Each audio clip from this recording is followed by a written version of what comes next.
Let us now discuss chapter 3 of differential equation, that is the homogeneous differential equation. So you just have to read on the preliminaries of homogeneous differential equation, but you have to take note of this. We have to determine the value of m and n. M always goes with the x, and n always goes with the y. So take note of that m is always with the x, and n is always with the y. Okay? So let us answer problem number 1 of homogeneous differential equation. So number 1. Find the complete solution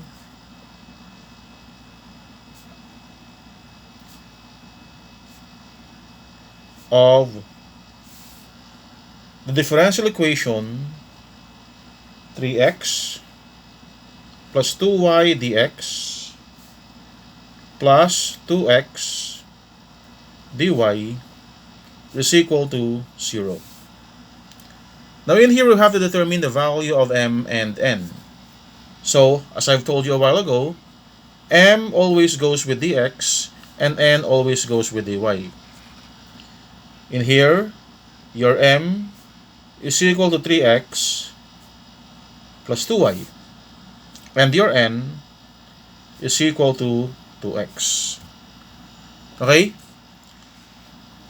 Since the variable cannot be separated in homogeneous differential equation, we have to make this variable separable. So we have to devise a solution wherein we could separate the variables in the equation.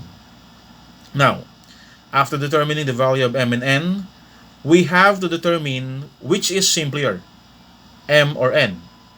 In this case, it is obvious that the simpler one is n. It is suggested once the m is simpler than m, if n is simpler than m, it is suggested that we have to use y is equal to vx. And of course, in the process, dy is equal to v dx plus x dv by differential of a product. Okay? So, since the variable cannot be separated right away in the given differential equation, all we have to do is to replace the value of y with vx and the value of dy with v dx and x dv. So, what we have to do now is to substitute this value in the original equation. So we have 3x plus 2 times y. But what is y? Y is vx. Okay? dx. Plus 2x dy. But what is y? dy. This v dx plus x dv. And that is equal to 0. Okay? Simplifying this, we have 3x dx plus 2vx dx plus 2vx dx plus 2x squared dv is equal to 0. So, combining terms, we have 3x dx plus 2vx dx plus 2vx dx. We have 4vx dx plus this dv. 2x squared dv is equal to 0. Okay? So, combining terms, we have in here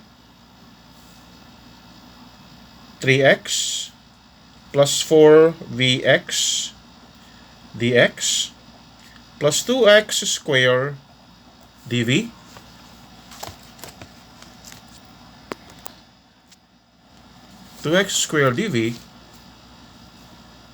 is equal to 0. Factoring x, we have 3 plus 4v x dx plus 2x squared dv is equal to 0. Separating the variables, we have x dx over x squared plus 2 dv over 3 plus 4v is equal to 0. We have now separated the variables. Now, the next step is for us to integrate. Okay? So we have dx dx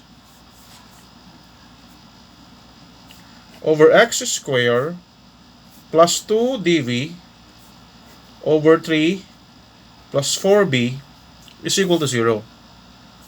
So cancel one of the x. We have dx over x plus 2 dv over 3 plus 4b is equal to 0. So this is now in the form of du over u. And it is also on du over u. But in here, your u is 3 plus 4b. Your du therefore must be 4 dv. But we only have here 2. So we have to multiply this by 2 and divide it by 2. So we have now dx over x plus 1/2 4 dv over 3 plus 4b is equal to 0. Let us now integrate. Okay? So as we integrate, we have here ln of x plus 1/2 ln of 3 plus 4b is equal to c. Or we have ln of x plus ln of 3 plus 4b raised to 1/2 is equal to c. Or we have ln of x times 3 plus 4v raised to 1/2 is equal to c. Or we have x times 3 plus 4b raised to 1/2 is equal to e to the c. Okay? But we have here an equation with v variable. And we don't have v in our original equation. We have y. So what we're going to do is to replace v in terms of y. So we have used y is equal to bx. Okay? Therefore, v must be y over x. Substituting this value of b in your answer, we have x times 3 plus 4b raised to 1/2 is equal to e to the c. But v is y over x. So we have x times 3 plus 4y over x raised to 1/2 is equal to e to the c. Okay?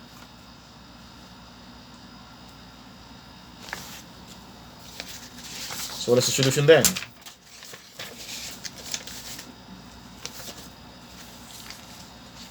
So we have x times 3x plus 4y all over x raised to 1/2 is equal to e to the c. Okay? So we have x raised to 1/2 times 3x plus 4y raised to 1/2 is equal to e to the c. Or we could write this as x times 3x plus 4y raised to 1/2 is equal to e to the c. Or we have x times 3x plus 4y is equal to e to the 2c. Okay? If we're going to let e to the 2c b equal to c sub 1, your solution therefore is x times 3x plus 4y is equal to c sub 1. And that is the solution in the example number 1. Okay?